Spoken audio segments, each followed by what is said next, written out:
The woman in the VIP section was impossible to miss. She was beautiful in a way that made people stare.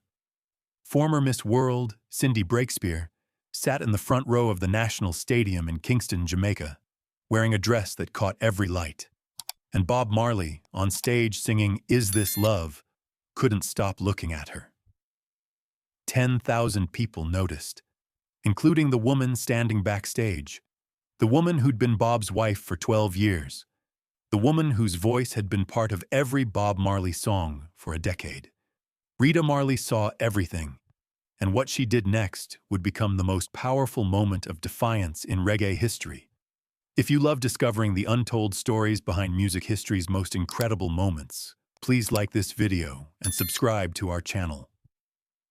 Hit that notification bell because we uncover the hidden gems that shape the legends we know today. Rita Marley stood in the wings of the stage, watching her husband perform. She'd done this hundreds of times. As a member of the I3s, Bob's backup singers, Rita was used to being on that stage, used to supporting Bob's voice with her own. But tonight, she wasn't scheduled to perform until later in the set. Tonight, she was just watching. And what she was seeing made her hands shake. Bob was singing "Is This Love?", one of his most romantic songs. But he wasn't singing it to the crowd. He was singing it to one person, Cindy Breakspeare. The woman everyone in Jamaica knew was Bob's mistress. The woman who'd given birth to Bob's son just months earlier. The woman who represented everything Rita had tried to ignore, tried to accept, tried to live with. Rita had known about Cindy for years. In Rastafarian culture, polygamy wasn't uncommon. Men having multiple women wasn't shocking. Rita had tried to be understanding, tried to be the supportive wife who didn't make demands, didn't create drama. She'd even met Cindy, had awkward conversations where they both pretended this arrangement was normal, was acceptable, was fine.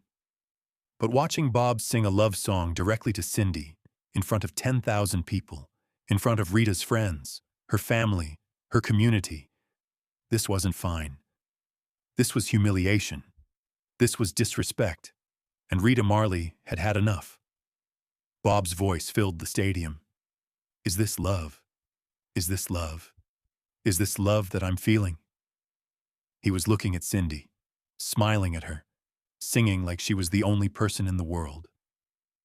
Cindy smiled back, completely comfortable being the center of Bob's attention, seemingly unbothered by the fact that his wife was 20 feet away. The crowd noticed. People whispered. Heads turned between Bob on stage and Cindy in the VIP section. The energy shifted from celebration to something else. Discomfort. Anticipation. Everyone could feel that something was about to happen. Backstage, Marcia Griffiths, one of Rita's fellow I3s, put a hand on Rita's shoulder. "Rita, maybe we should go. You don't need to watch this." Rita shook her head slowly. Her jaw was set. Her eyes were locked on Bob. "No," she said quietly. "I'm not going anywhere." Bob finished "Is This Love?" to thunderous applause. He waved to the crowd, still smiling in Cindy's direction. He picked up his acoustic guitar, preparing for the next song.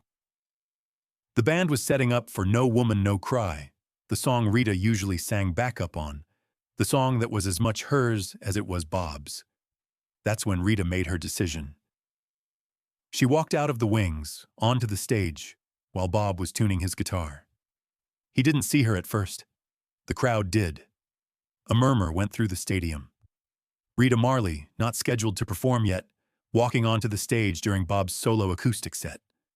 Something was happening. Bob looked up and saw Rita approaching. Surprise flashed across his face, then concern.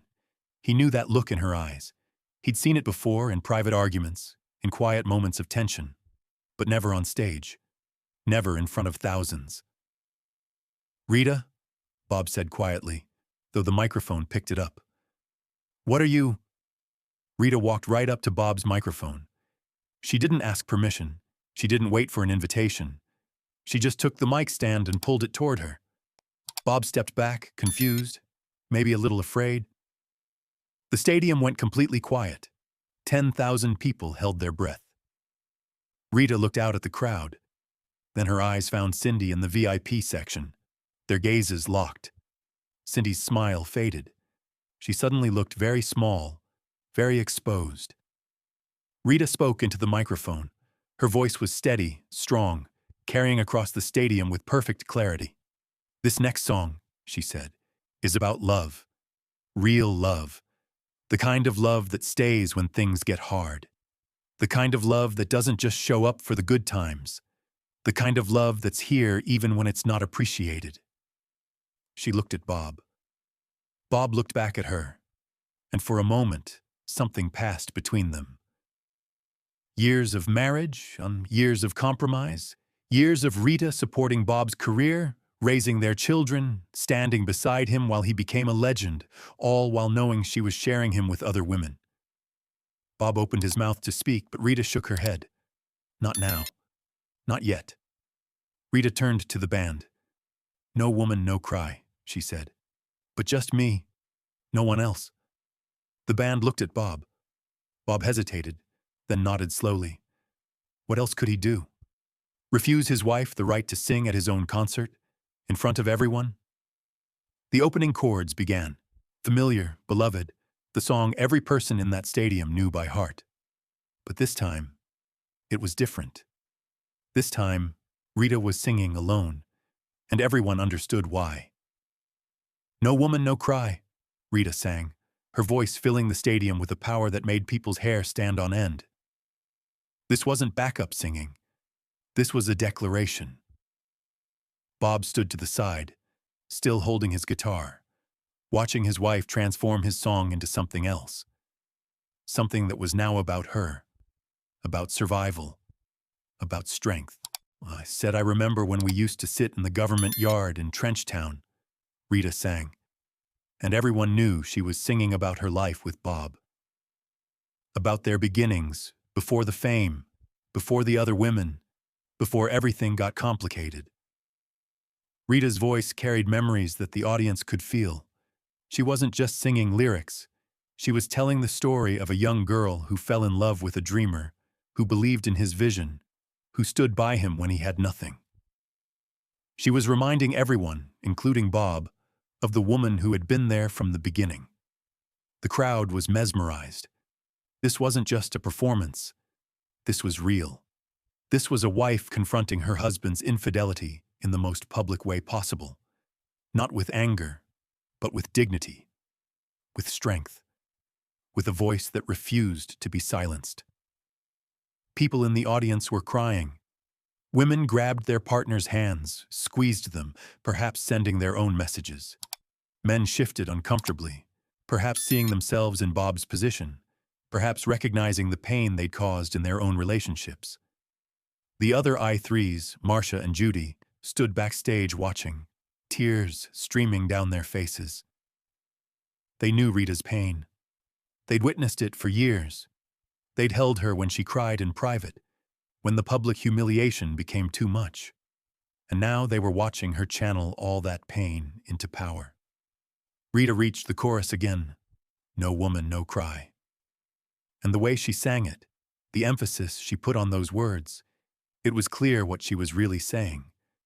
No woman should have to cry. No woman should have to accept disrespect. No woman should have to share her husband and pretend it doesn't hurt. She sang the bridge with her eyes closed, and when she opened them, she looked directly at the women in the audience. Not at Bob, not at Cindy's now empty seat, at the women, the ones who understood, the ones who'd been there, the ones who needed to hear this.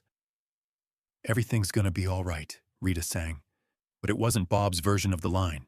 It was hers, a promise she was making to herself, to every woman listening, that they would survive this, that they would be all right, not because a man said so, but because they were strong enough to make it true. Bob's eyes were glistening. Whether from guilt, shame, or genuine emotion, no one could tell. But he was affected.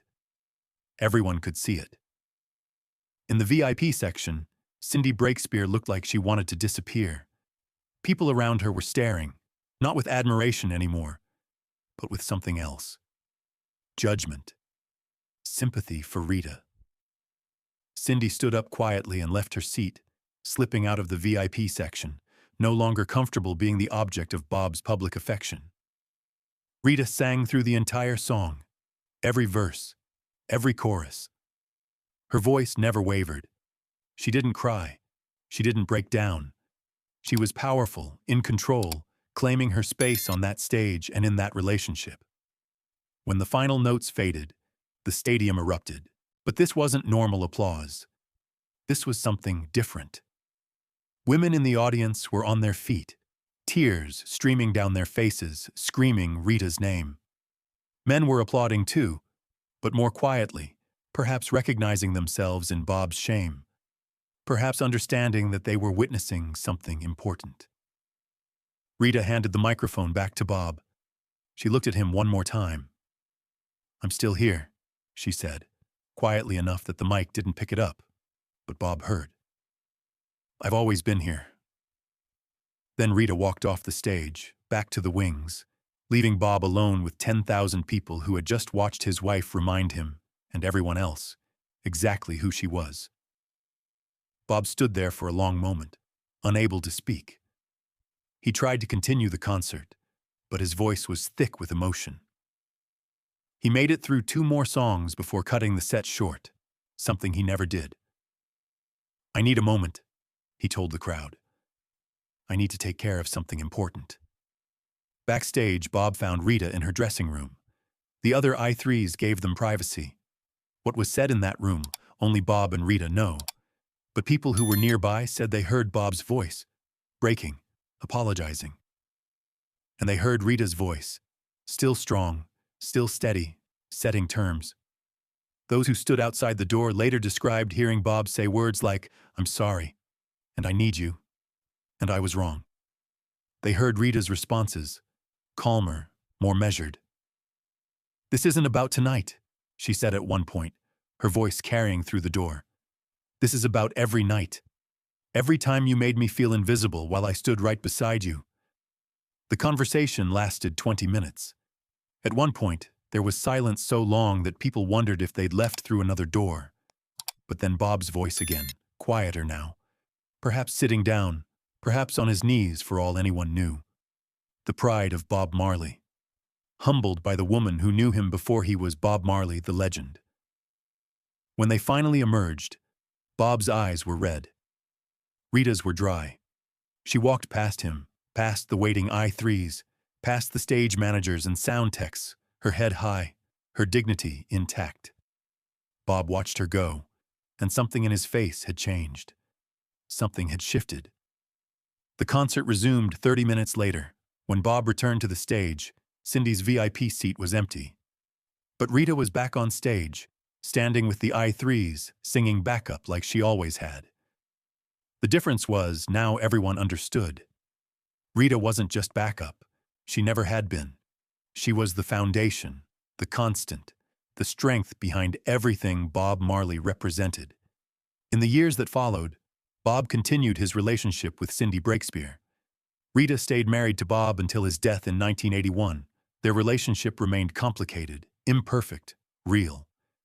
But after that night at the National Stadium, something changed. Bob never again sang love songs directly to another woman while Rita was present. And Rita never again let disrespect go unchallenged, even if it meant confronting Bob in front of thousands. The people who were there that night never forgot it. They talk about Bob's music, his message, his legacy. But they also talk about Rita, standing on that stage, taking back her power, refusing to be invisible. They talk about the moment Bob Marley's wife reminded everyone that behind every great man is a woman who's probably tired of his nonsense. Years later, when journalists would ask Rita about that night, she would smile softly. "I wasn't trying to embarrass Bob," she'd say. "I was trying to remind him who I was, who we were together." Sometimes men forget. Sometimes they need to be reminded publicly that the women who stand beside them aren't decorations. We're not backup. We're partners. And we have voices too. Bob never spoke publicly about that night, but those close to him said it changed something in him. He never stopped seeing Cindy, but he was more careful, more respectful. He made sure Rita knew she was valued, not just as his wife, but as an artist, as a partner, as the foundation of everything he'd built. And Rita? She continued to sing backup for Bob until his death, but everyone who